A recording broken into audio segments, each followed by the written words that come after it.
Civilization or Barbarism, an Authentic Anthropology by Dr. Cheikh Anta.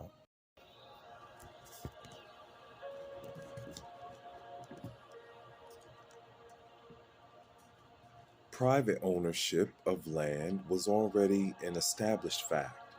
However, commerce, especially maritime commerce, was still abhorred and remained in the hands of foreigners. According to theory, those who practiced commerce were not the ones one would expect. They were not the landowners, increasingly increasing their profits through slavery and commerce. They were the homeless, constituting the embryo of the future plebes, who were progressively to awaken to commerce.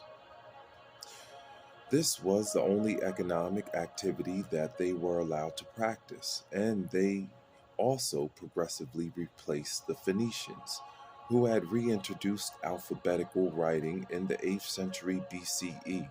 The merchants were the landless.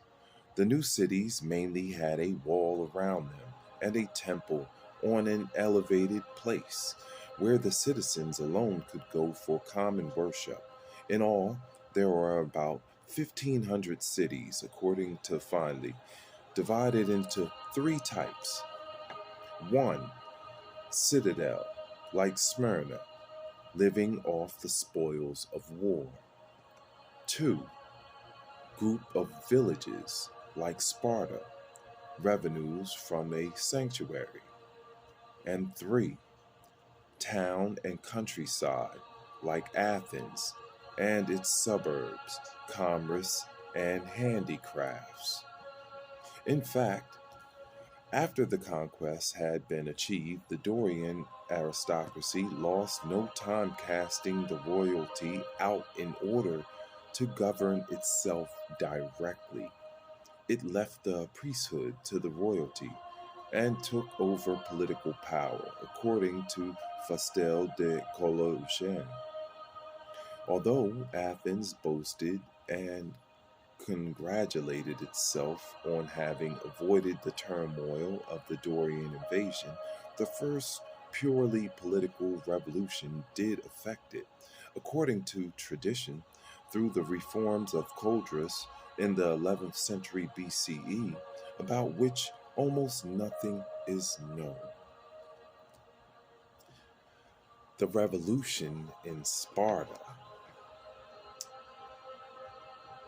In Sparta, there was the reform of Lycurgus, 9th and 8th centuries BCE, if he indeed ever existed.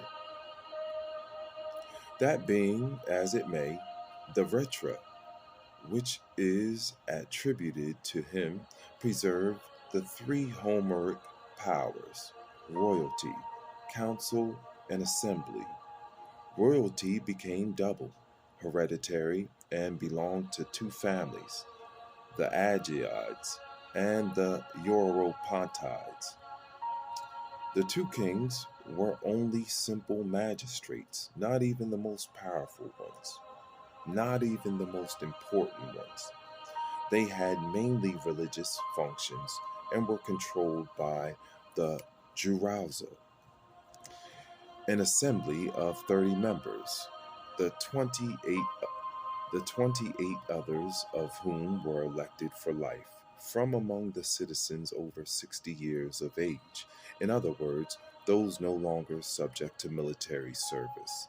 It was this advisory body which held the real judicial and executive power.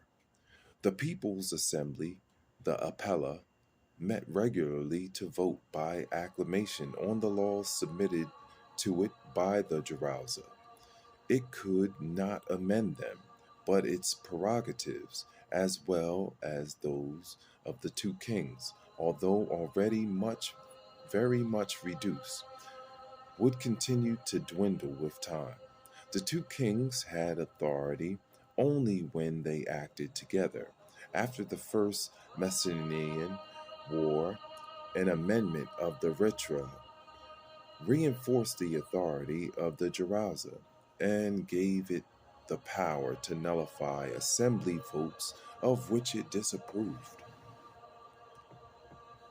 Later, a fourth power, even more sweeping than that of the Jaraza, was created, an annual college of 5 magistrates, the Ephors, who were placed over all the magistrates of the Jaraza, including the 2 kings. They were in charge of all the activities of the state, and particularly the upbringing of children. Spartan education illustrates the saying according to which one who suppresses the liberty of others becomes a slave himself. For it to be possible that a handful of 9,000 individuals, the number of citizens of the Dorian origin in the Spartan state, could make slaves of all the conquered helots, they had to renounce their own individual liberty and organize the whole state under the strictest military discipline of all time. Newborns belonged to the state, which ordered that they be fed to predators if they had any physical malformation, making them unfit for military service in defense of the state. Otherwise, they were returned to their parents until the age of 7. Then the state then took them back and enrolled them into the Agad, Ago, Agagi, Agagi, where they underwent a training of inhumane severity that disregarded any intellectual development. Endurance, courage, and blind obedience were the Spartan ideals. The child was taught to steal to feed himself. He had to catch a helot by surprise at night and kill him. This is the crypti. The same moral situation exactly was to be found among the Germanics in the process of their moving from a nomadic to a sedentary way of life. Tacitus described their customs, theft and murder, and the killing of an enemy were moral ideas and part of the test imposed on the young German before he could enter the circle of adults. And we will stop there. Continue back with civilization or barbarism. Hi, sorry.